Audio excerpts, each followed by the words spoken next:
Hi and hello there, Aquarius! So bago natin simulan ng inyong love reading, batiin muna natin everybody. So hi and hello sa ating mga bagong viewers. My name is Yan, returning Istambayers. Thank you po sa inyong walang sawang love and support for me. At kung di niyo pa alam, meron pa po tayong other channel link down below sa ating description box. So if interesado, click lang yung link dyan para mapunta kayo there. Araw-araw ay nag-upload tayo ng collective readings for all signs doon. At yung ating gender dito, so babae, lalaki, LGBT, lahat ay welcome. Pwede rin pong i-switch ang mga roles dahil possible na magkapalit-palit yan kasi general reading ito. At the end of the day, lahat may free will na free mong gamitin anytime, anywhere. So yun nga, kung di mo pa alam mayroon pa tayo other channel Okay, timeless din ang ating mga readings doon kaya pwede kang manood at makinig. Okay, so cross-watchers dito ni Aquarius, welcome ka rin. May Aquarius placements nito /birth chart, welcome din kayo. So, maraming salamat Archangel Michael, Angel guys. Can we get love messages for Aquarius March 2026? March 2026 love reading for Aquarius. Can you please show me? Okay. So let's go ahead and check this energies para sa'yo, Aquarius. So meron kayo ditong energy ng Wheel of Fortune.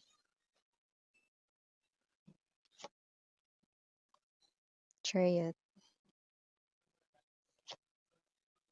Seven of Candles. Two of Gills. Six of Gills. Eight of Gills. Strength, bottom of the deck, the Sun, and the Eight of Candles. So, kung sino man tong energy na to, Aquarius, nakita ko dito na siya yung klase ng energy rito, no? Na merong makikipag-ayos sa'yo na ex, okay? Nakita ko na makikipag-ayos sa'yo tong tao na to, no? Pero, don't get it wrong kasi nakikita ko rito na itong tao na to ay hindi puro ang kanya rito, no? Na pakikipag balikan or pagsasabi niya ng sorry dito, no? Or paghingi ng forgiveness sa'yo. Kasi nakita ko rito, no, na may mga bagay siya rito, no, na hindi enough para masabi natin na because of love, kaya siya rito bumabalik sa'yo. Yeah, babalik yung tao na to with the Wheel and the Chariot.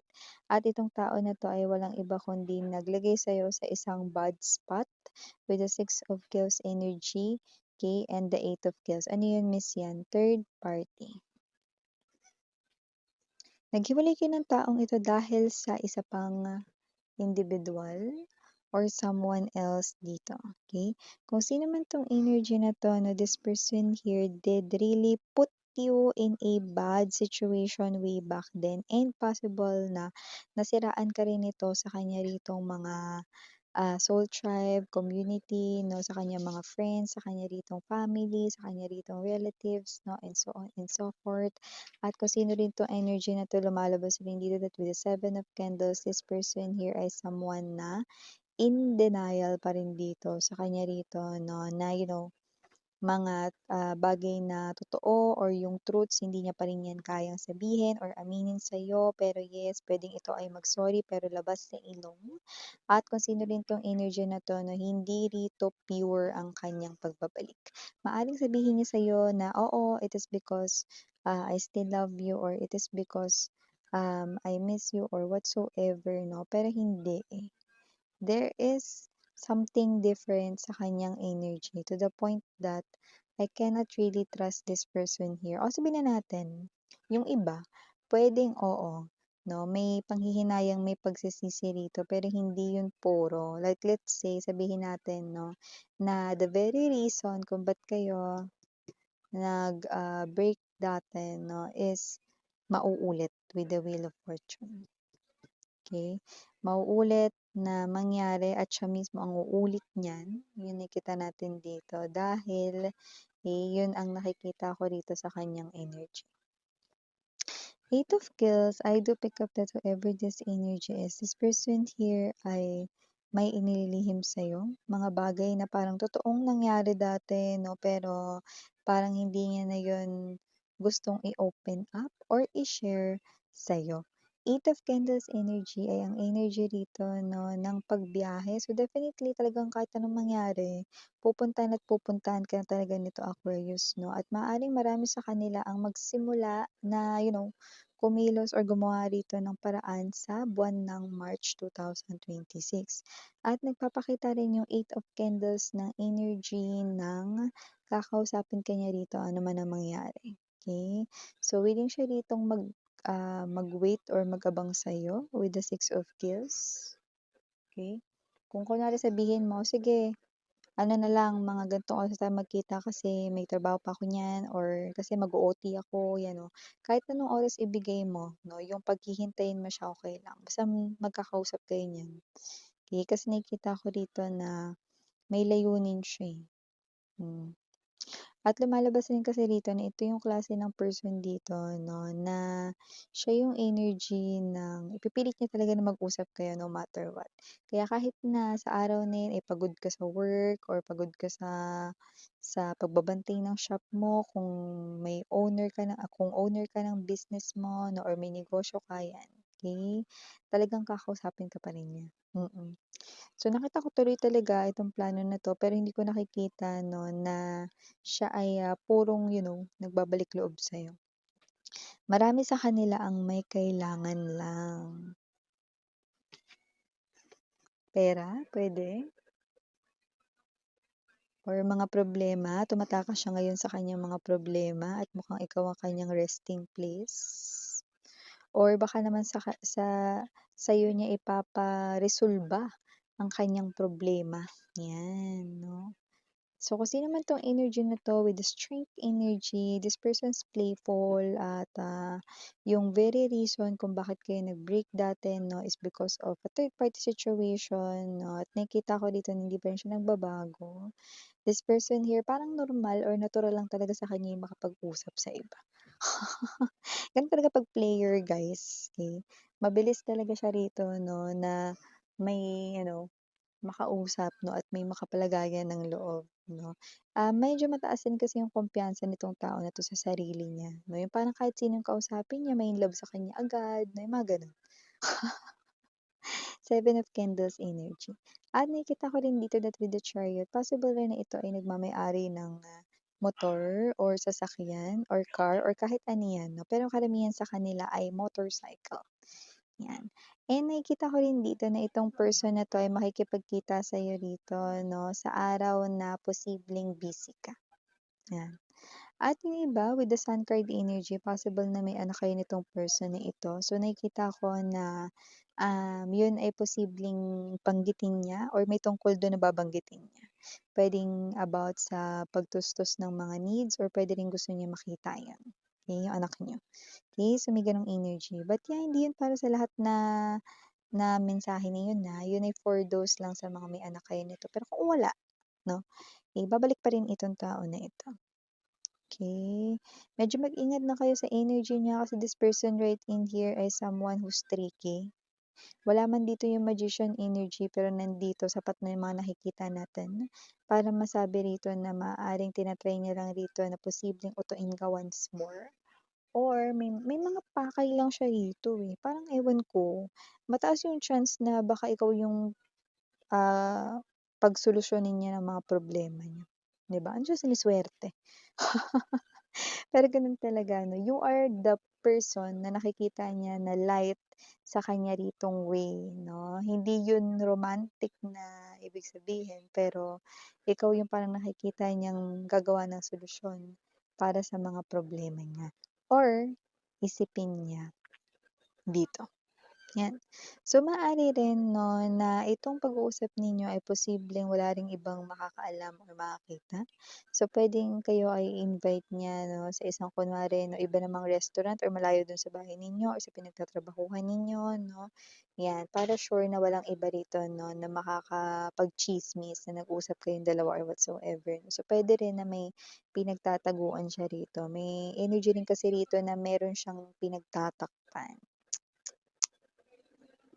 Yun, Two of Chaos energy at lumalabas rin 'no, na itong tao na 'to, 'wag kayo masyadong magtiwala sa sinasabi niya.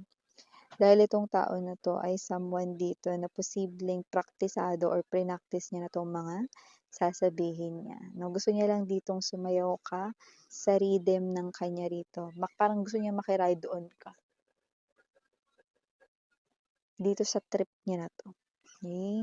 Pero alam ko naman na hindi 'yun ang gusto ninyo kaya nga binibigay ko sa inyo 'no na ang energy ng taong ito ay hindi mo dapat pagkatiwalaan. Ang taong ito ay lumalabas dito bilang someone na meron lang ditong pakay at pagtapos niyon, babay na ulit sa'yo. Yan. So kung sino man 'to na lumalabas na isa ito sa mga nagdulot ng sobrang, happiness sa life mo, pero hindi ko mo ibig sabihin nun 'no ay, siya na ulit yung makakapagbigay ng too much happiness sa'yo. Huwag mong kalimutan na siya rin yung dahilan kung bakit ka sobra or labis na nabigo dati.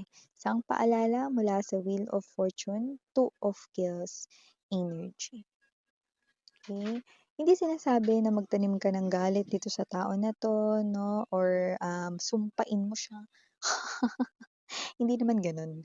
Pero sinasabi lang rito 'no na hayaan mo na lang siya 'no sa mga trip-trip niya 'no at, para hindi ka na rito madamay 'no, 'wag ka na niyang idamay dito ay, dapat mong malaman 'no at, ituring na isang warning etong reading na ito kung nakaka-resonate ka. Kasi itong kung sino 'tong ex mo na 'to parang dati siyang kabut, eh. On and off, pawala-wala sa sitwasyon 'no, para siyang switch ng ilaw din. At yung iba naman dito parang bula na nawala, hindi nag-explain ng ghost ta's ngayon babalik, 'yan. So, may gano'ng klase ng energy. Pero ano man 'yun, nalaman mo man 'yun right on time or after na ng breakup or hiwalayan ninyo, ang dahilan pala ay someone else, third wheel, third party, 'yan, okey? Eh, 'yan ang kahinaan ng person mo, eh. Marupok siya when it comes to dealing with other people lalo na kapag may itsura yun 'no, attractive 'no or, handsome, pretty 'no, sa kanyang physical appearance or looks, 'yan. Eh, nakikita ko rin dito na itong person na 'to 'no ay ang dami niya talaga ditong naasikaso 'no, pero puro yun na conflict or problema.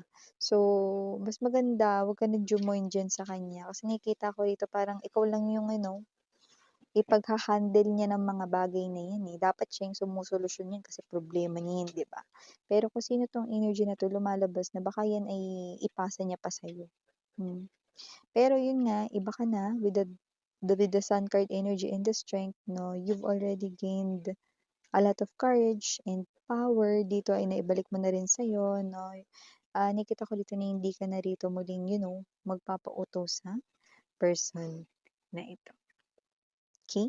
So, maliban din diyan, isa rin ditong advice 'no, na kung sino rin 'tong energy na ito with the Six of Kills, kung nagmo-move on ka na sa kanya ngayon at medyo malayo-layo ka na sa pagmo-move on mo, tuloy lang ang lakad be. Huwag kang huminto 'no, puwedeng huminto magpahinga, pero wag nang lumingon at ihakbang ang isang paa paatras, okey? Dire-diretso lang ang lakad 'no, wala na rito na aatras, okey? Because I do pick up na hindi worth it ng time mo na makipag-ayos sa tao na 'yan or makipagbalikan sa tao na 'yan, okey?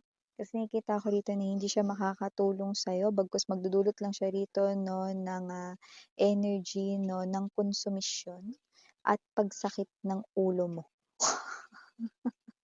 Dahil hindi ka makakatulog ng maayos dito 'no dahil iniisip mo ang problema ng iba, 'yan. So, lumalabas rin dito that with the Sun card energy and the Seven of Candles, you need to protect your energy and the life that you are creating right now because the life that you are creating right now 'no, ay mas maganda kaysa sa life 'pag bumalik ka diyaan sa person na 'yan, okey? At siyempre 'no, lumalabas rin dito that with the Wheel of Fortune and the Chariot, meron din dito 'no, na mga naghahantay na mga blessings or biyaya sa'yo rito 'no, na sasalubungin mo 'no, once na mag-move on ka na mula sa tao na 'yan 'no, yeah, okey? So, nakikita natin dito na may mga magagandang nakaabang para sa'yo, okey? Sa hindi mo pagbalik sa person Ayan. Okay, initials na tayo. We have here capital letter S, capital letter E, capital letter J, and capital letter B as in boy, capital letter Victory V, and capital letter T. Okay? At meron din dito iba pang mga letters like C, A, Z, Y, S, F, and last but not least, we have small letter Q, o may pahabol, small letter L. Okay? So, yun ito yung mga messages here for you, Aqua. Thank you so much. Again, I'm Yuriana on me for the girls in Yana. Do not for the boys, sana ng 11 night. Annyeong.